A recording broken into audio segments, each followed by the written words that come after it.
Hello ಎಲ್ರಿಗೂ ನಮಸ್ಕಾರ. ಶೆಟ್ಟಿಸ್ ಕಿಚನ್ಗೆ ಸ್ವಾಗತ. ಇವತ್ತು ನಾನು ಸಿಂಪಲ್ ಆಗಿ ಚಿಕನ್ ಬಿರಿಯಾನಿ ಹೇಗ್ ಮಾಡೋದು ಅಂತ ಹೇಳ್ಕೊಡ್ತಾ ಇದ್ದೀನಿ. ಇದು ತುಂಬಾ ರುಚಿಯಾಗಿ ಮೈಲ್ಡ್ ಆಗಿ ಇರುತ್ತೆ. ಈ ವಿಡಿಯೋನ ಸ್ಕಿಪ್ ಮಾಡದೆ ಫುಲ್ ನೋಡಿ. ವಿಡಿಯೋ ಕೊನೆಯಲ್ಲಿ ಒಂದು ಕಿಚನ್ ಟಿಪ್ಸ್ ಕೂಡ ಕೊಡ್ತೀನಿ. ಹಾಗಿದ್ರೆ ಬನ್ನಿ ನೋಡೋಣ ಚಿಕನ್ ಬಿರಿಯಾನಿ ಹೇಗ್ ಮಾಡೋದು ಅಂತ. ಇದಕ್ಕೆ ಬೇಕಾಗಿರೋ ಇಂಗ್ರೀಡಿಯೆಂಟ್ಸ್ ಏನೇನಂದ್ರೆ, ನಾನಿಲ್ಲಿ 3/4 kg ಚಿಕನ್ ತಗೊಂಡಿದ್ದೀನಿ. ಪುದೀನ, ಈರುಳ್ಳಿ, ಹಸಿಮೆಣಸಿನ್ಕಾಯಿ, ಶುಂಠಿ ಬೆಳ್ಳುಳ್ಳಿ, ಟೊಮೆಟೊ ಮತ್ತೆ ಕೊತ್ತಂಬರಿ. ಪಲಾವ್ ಎಲೆ, ಚಕ್ಕೆ, ಲವಂಗ, ಸೋಂಪು, ಸ್ಟಾರ್ ಅನಾನಸ್, ಏಲಕ್ಕಿ, ಮರಾಠ ಮೊಗ್ಗು, ಬಿರಿಯಾನಿ ಮಸಾಲ, ಮೊಸರು, ಅರಿಶಿನ, ಧನಿಯಾ ಪುಡಿ ಮತ್ತೆ ನಿಂಬೆಹಣ್ಣು. ಒಂದು ಮಿಕ್ಸಿ ಜಾರ್ಗೆ 9 ರಿಂದ 10 ಮೆಣಸಿನ್ಕಾಯಿ, ಪುದೀನ ಮತ್ತೆ ಕೊತ್ತಂಬರಿ, ಸ್ವಲ್ಪ ನೀರು ಹಾಕಿ ರುಬ್ಬಿ ಇಟ್ಟಿದ್ದೀನಿ. ಇದು ಬಿರಿಯಾನಿಗೆ ಸಿಂಪಲ್ ಆಗಿರೋ ಮಸಾಲೆ. ಇನ್ನೊಂದು ಚಿಕ್ಕ ಜಾರ್ಗೆ ಶುಂಠಿ ಮತ್ತೆ ಬೆಳ್ಳುಳ್ಳಿನ ಹಾಕಿ ರುಬ್ಬಿಟ್ಕೊಂಡಿದ್ದೀನಿ. ಬಿರಿಯಾನಿಗೆ ನಾನು 3 ಗ್ಲಾಸ್ ಅಕ್ಕಿ ತಗೊಂಡಿದ್ದೀನಿ. ಅದೇ ಗ್ಲಾಸಲ್ಲಿ 6 ಲೋಟ ನೀರು ಹಾಕೊಂಡಿದ್ದೀನಿ. ಇದನ್ನ ಒಂದು ಅರ್ಧ ಗಂಟೆ ಆದ್ರೂ ನೆನೆಯಕ್ಕೆ ಬಿಟ್ಬಿಡ್ಬೇಕು. ನೆಕ್ಸ್ಟ್ ಒಂದು ಕುಕ್ಕರ್ಗೆ ಎಣ್ಣೆ ಹಾಕೋತಿದ್ದೀನಿ. ನೀವು ಸ್ವಲ್ಪ ತುಪ್ಪ ಕೂಡ ಹಾಕೋಬಹುದು. ಎಣ್ಣೆ ಕಾದ್ಮೇಲೆ 3 ಪಲಾವ್ ಎಲೆ, 4 ಹಸಿಮೆಣಸಿನ್ಕಾಯಿ, 2 ಸ್ಟಾರ್ ಅನಾನಸು, 2 ಮರಾಠ ಮೊಗ್ಗು, 2 ಪೀಸ್ ಚಕ್ಕೆ, 4 ಲವಂಗ, 2 ಏಲಕ್ಕಿ ಮತ್ತೆ ಸ್ವಲ್ಪ ಸೋಂಪು ಹಾಕಿ ಫ್ರೈ ಮಾಡ್ಕೊಳ್ಳೋಣ.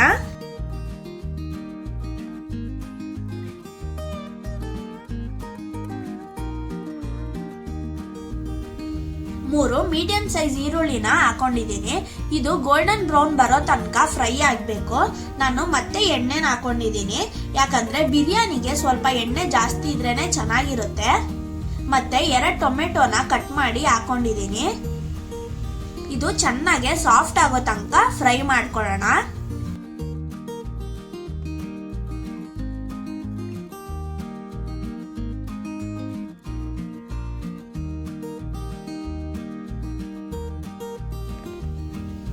ಇದಕ್ಕೆ 3/4 kg ಚಿಕನ್ ಹಾಕೋತಾ ಇದ್ದೀನಿ. ಇದನ್ನ ಫಸ್ಟೇ ಉಪ್ಪು ಮತ್ತೆ ಅರಿಶಿನ ಹಾಕಿ ನೀಟಾಗಿ ತೊಳೆದಿಟ್ಟಿದ್ದೆ. ಇದು ಹಸಿ ವಾಸನೆ ಹೋಗೋ ತನಕ ಸ್ವಲ್ಪ ಫ್ರೈ ಮಾಡ್ಕೊಳ್ಳೋಣ.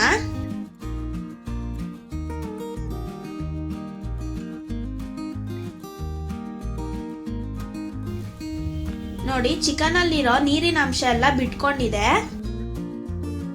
ಇವಾಗ ಇದಕ್ಕೆ 2 ಸ್ಪೂನ್ ಶುಂಠಿ ಬೆಳ್ಳುಳ್ಳಿ ಪೇಸ್ಟ್ ಹಾಕೋತಿದ್ದೀನಿ. ಇದು ಸ್ವಲ್ಪ ಫ್ರೈ ಮಾಡ್ಕೊಳ್ಳೋಣ.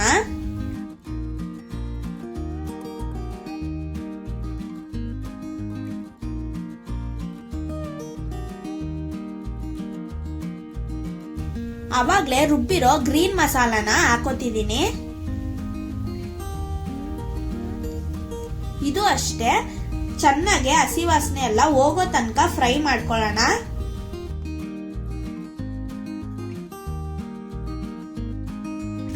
ನೋಡಿ, ಎಣ್ಣೆ ಎಲ್ಲ ಮೇಲ್ ಬಂದಿದೆ. ಇವಾಗ ಇದಕ್ಕೆ 1/4 ಸ್ಪೂನ್ ಅರಿಶಿನ ಪುಡಿ,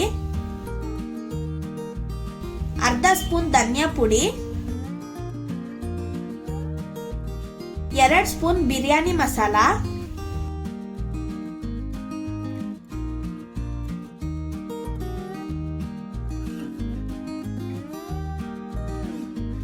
ರುಚಿಗೆ ತಕ್ಕಷ್ಟು ಉಪ್ಪು ಹಾಕಿ ನೀಟಾಗಿ ಮಿಕ್ಸ್ ಮಾಡ್ಕೊಳ್ಳೋಣ.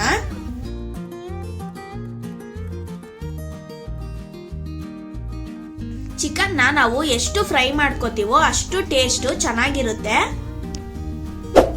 ಇದನ್ನ ಲೋ ಫ್ಲೇಮ್ ಮೇಲೆ ಇಟ್ಕೊಂಡು ಚೆನ್ನಾಗಿ ಫ್ರೈ ಮಾಡ್ಕೊಳ್ಳೋಣ.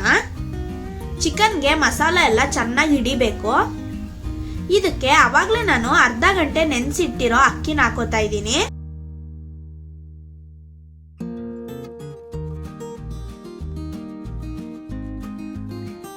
ನಾನು ಕುಕ್ಕರ್ ಅಲ್ಲಿ ಮಾಡೋದ್ರಿಂದ 1:2 ರೇಷಿಯೋ ಅಲ್ಲಿ ನೀರ್ನ ಹಾಕೊಂಡಿದ್ದೀನಿ. ಇದನ್ನ ಒಂದ್ಸಲ ನೀಟಾಗಿ ಮಿಕ್ಸ್ ಮಾಡ್ಕೊಳ್ಳೋಣ. ತುಂಬಾ ಫಾಸ್ಟ್ ಆಗು ಮಾಡ್ಕೋಬಾರ್ದು, ಯಾಕಂದ್ರೆ ಅಕ್ಕಿನ ಅರ್ಧ ಗಂಟೆ ನೆನ್ಸಿಟ್ಟಿದೀವಿ, ಅದು ಕಟ್ ಆಗೋಗುತ್ತೆ.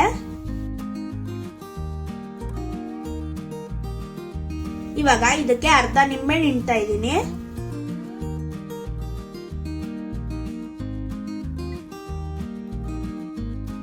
ಮತ್ತೆ ಇನ್ನೊಂದ್ಸಲ ನೀಟಾಗಿ ತಿರುಕೊಂಡು ಕುಕ್ಕರ್ ಲಿಡ್ ನ ಕ್ಲೋಸ್ ಮಾಡ್ಕೊಂತಿದೀನಿ.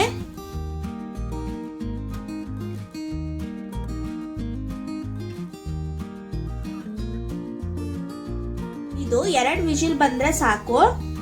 ಕುಕ್ಕರ್ ಕಂಪ್ಲೀಟ್ ಆಗಿ ಆರಿದ್ಮೇಲೆ ಓಪನ್ ಮಾಡ್ತಿದೀನಿ. ನೋಡಿ ಎಷ್ಟು ಚೆನ್ನಾಗಿ ಬಂದಿದೆ. ಇದನ್ನ ನಿಧಾನವಾಗಿ ಮಿಕ್ಸ್ ಮಾಡ್ಕೊಳ್ಳೋಣ. ಚಿಕನ್ ಬಿರಿಯಾನಿ ರೆಡಿ ಆಗಿದೆ. ಇದ್ರ ಜೊತೆಲಿ ಮೊಸರು ಬಜ್ಜಿ ಇಲ್ಲ ಅಂದ್ರೆ ಚಿಕನ್ ಶೇರ್ವಾ ಹಾಕೊಂಡು ತಿಂದ್ರೆ ತುಂಬಾ ಚೆನ್ನಾಗಿರುತ್ತೆ. ನೀವು ಮನೇಲಿ ಟ್ರೈ ಮಾಡಿ ಹೇಗಿತ್ತು ಅಂತ ಕಮೆಂಟ್ ಮಾಡಿ. ನಮ್ ಚಾನೆಲ್ ನ ಸಬ್ಸ್ಕ್ರೈಬ್ ಮಾಡಿ, ಪಕ್ಕದಲ್ಲಿರೋ ಬೆಲ್ ಬಟನ್ ನ ಪ್ರೆಸ್ ಮಾಡಿ, ಸೊ ಹೊಸ ರೆಸಿಪಿದು ನೋಟಿಫಿಕೇಶನ್ ಬರುತ್ತೆ. ವಿಡಿಯೋ ಇಷ್ಟ ಆಗಿದ್ರೆ ಲೈಕ್, ಶೇರ್, ಕಮೆಂಟ್ ಮಾಡಿ. ನಾನು ವಿಡಿಯೋ ಸ್ಟಾರ್ಟಿಂಗ್ ಅಲ್ಲೇ ಹೇಳಿದ್ದೆ ಕಿಚನ್ ಟಿಪ್ಸ್ ಕೊಡ್ತೀನಿ ಅಂತ. ಇವತ್ತಿನ ಟಿಪ್ಸ್ ಏನಂದ್ರೆ, ಎಲ್ಲಾ ಮನೇಲೂ ನಿಂಬೆ ಹಣ್ಣ ತಂದು ಫ್ರಿಡ್ಜ್ ನಲ್ಲಿ ಇಟ್ಬಿಟ್ಟಿರ್ತೀವಿ. ತುಂಬಾ ದಿನ ಇದನ್ನ ಇಟ್ಟಾಗ ಗಟ್ಟಿ ಆಗ್ಬಿಡುತ್ತೆ, ರಸ ಕೂಡ ಬರಲ್ಲ. ಅಂತ ಟೈಮ್ ನಲ್ಲಿ ಏನ್ ಮಾಡ್ಬೇಕು ಅಂದ್ರೆ, ಒಂದ್ ಬೌಲ್ ನಲ್ಲಿ ನಿಂಬೆ ಹಣ್ಣ ಇಟ್ಟು ಸ್ವಲ್ಪ ಬಿಸಿನೀರ್ ಹಾಕಿ ಒಂದ್ 5 ನಿಮಿಷ ಬಿಟ್ಬಿಡಿ. ಅದಾದ್ಮೇಲೆ ಕಟ್ ಮಾಡೋದ್ರಿಂದ ನಿಂಬೆ ರಸ ಪೂರ್ತಿಯಾಗೆ ಬರುತ್ತೆ, ಮತ್ತೆ ವೇಸ್ಟ್ ಕೂಡ ಆಗಲ್ಲ. ಈ ಟಿಪ್ಸ್ ನಿಮ್ಗೆ ಇಷ್ಟ ಆಗಿದೆ ಅಂತ ಅನ್ಕೋತೀನಿ. Thank you.